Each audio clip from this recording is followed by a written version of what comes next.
Hey guys, in today's video, I'm going to show you how I do a remote session with a client. Today, I'm actually working with someone I work with all the time, but I wanted to give you an example of how this works. Emma's a great vocalist, great songwriter. I've written a beat for her that she's going to do a new solo track to. So she's going to be recording her stems, her end today, and then getting them back to me. But we're just going to have a quick discussion about exactly what I'm going to need for the song. And then she's then going to go ahead and do that. So let me just show you how that conversation happens, the way I do it online, and how if you ever wanted to work together, this is how we would do it. Hi Emma. Hi, Steve. How you doing? I'm all right, thank you. So as you know, I'm recording this conversation because I'm going to be using it for YouTube. I was just explaining to Training people, and monitoring purposes. yeah, training them on, yeah, exactly that, Yeah. basically. I was explaining to people, obviously, we write together all the time, so this is a little bit different. But when I'm working with other people, which is becoming more and more commonplace, where people want to do things remotely, people have usually got a little home setup. They've got a microphone, they've got an interface, and they can record their own vocals and send it back. Now, in this instance, I've created the backing track, I've created the beat, so to speak, Yeah. and then I've sent that to you, and then you're going to record vocals. So basically, this conversation is just simply to make sure we know what we're going to get and what I need back from you. Yeah. So I take it you got lyric ideas already then for the song, or you're Yeah. gonna do what you usually do and just Yeah. I've write? got some I'm going to mess around with because on rereading them back, I'm not too keen. So I may just go and mess around a bit with some of them. You'll come up with something quick. You always do. So yeah, so you're going to get that down. Now, when you're recording, everyone, just be aware of a few things. You can see Emma's using, I think that a Behringer B1 microphone, isn't it?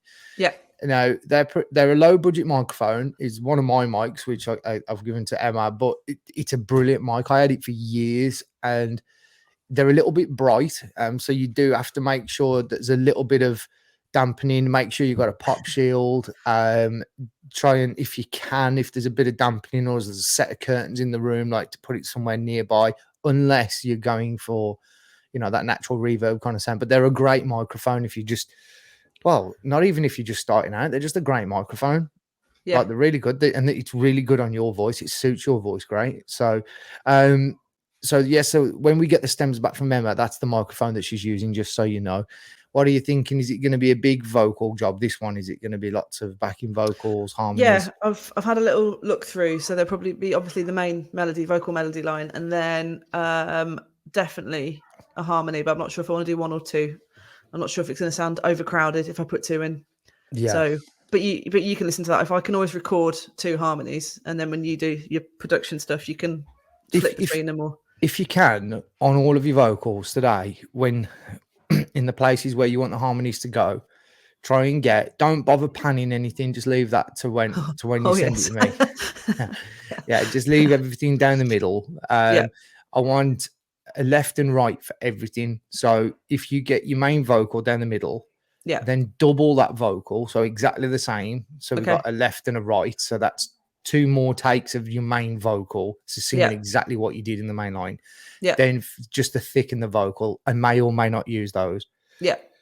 Then your harmony one, two of those, and then if you choose to do a higher harmony or a lower harmony, do those as well. So there should be roughly in total in your stack, roughly like one, so you got 4, 5 or 6, 7 lots of vocal stacked. That should probably be enough for this kind of track. Or yeah, that should probably be enough. And then obviously just another layer of any ad libs.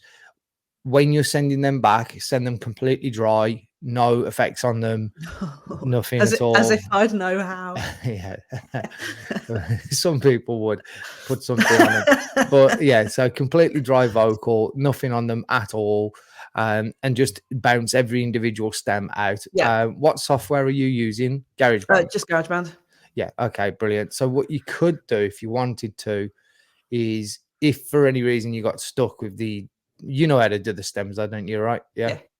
So you got that down. It's been a while, but I may have to call you to just get you so you can just even you can just go file, export all files as audio files. You can do it that way, or you can literally just bounce solo a track, a vocal stem, solo it, bounce it out. Next one, solo it, bounce it out. You can do it that way. It's just more long-winded. But yeah, so once you've got some vocals down, ping them over to me on email. Nice one. So that's pretty much it, guys. So all we really need in this case, because I'm dealing with Emma, and I know that Emma always produces the goods anyway, and I don't really need to tell her what to do. She knows what to do. If I was dealing with someone that I hadn't worked with before, we would go through every individual part of the song. So we'd look at the verses. Does the verse need? And also I'd get them to send me a copy of the lyrics as well before they started recording. So I could work out, okay, well, this is going to need a bit of a build up. We'll probably put a single harmony here, and we'd map it out a little bit more than this. But like I say, me and Emma work on songs every single week together. So I've got no issues with just letting Emma do what she does, and then she's going to get them back. But this is the kind of scenario and setup I would have to talk with clients from across seas or wherever they might be. Have fun recording. All right. I'll catch you in a bit then. Right, let me just I will be on, no doubt, asking you questions anytime today. No worries. I'm available all day. So yeah, just give me a shout. All right. See you in a bit. Bye. Cheers. Bye-bye. Oh, so Emma has now recorded some vocals and she's now sent it back. Now, this video will probably be quite useful for a lot of you because in this video, I'm just going to work with the backing track.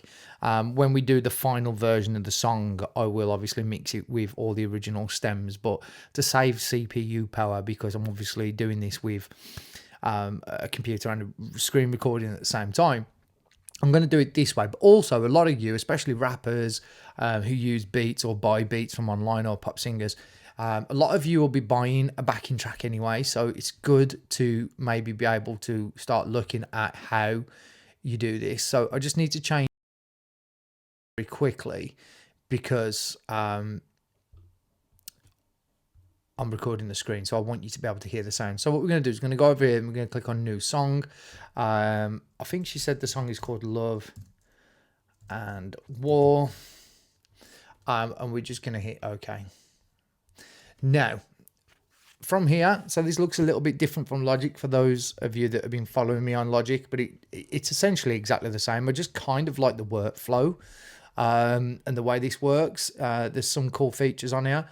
So what we're going to do is we're going to, first of all, get the stems that we got. So we've got the track. And I am going to reorder these because I do want them in a particular order. Oh, before I do that, sorry, what we should have done is gone down here and changed this to 83 beats a minute. Because we want it, just in case we decide we want to chop anything up or change anything, we want to make sure it's all at the correct tempo. So we'll get rid of that now. We're gonna I like to do this and I like to name things. So we're gonna call this BT, so backing track. So Emma's ad-libs. So she's already named most of these. Ad-libs 2. Emma's main vocal can go there, and Emma's main. So she's given me 2 takes of the vocal. She's basically doubled it. So let's skip along so we get. Let me just skip along to here. Guess what you say is true. It gets easier with time.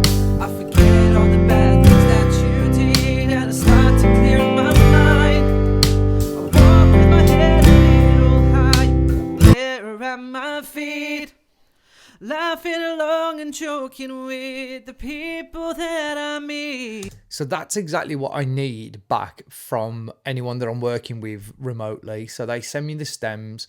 As you'll see here, she's done some harmonies. She's done some additional harmonies and some ad-libs as well. And she's done a couple of takes of those just to give me some options.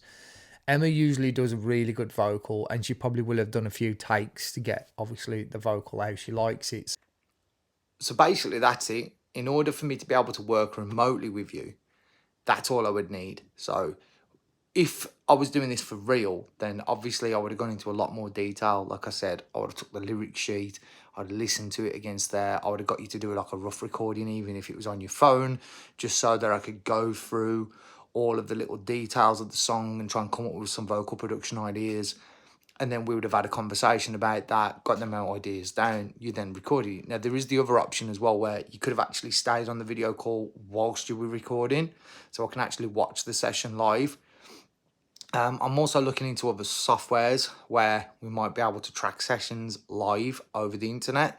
That's something I'm still looking at, but yeah, that's it really. It's really simple. As long as you've got a decent microphone and you've got a decent audio interface and you have a DAW of any description to record your vocals, then that is pretty much all you'll need. So if you want to work, get in touch. If you want to do a collab of some description, get in touch.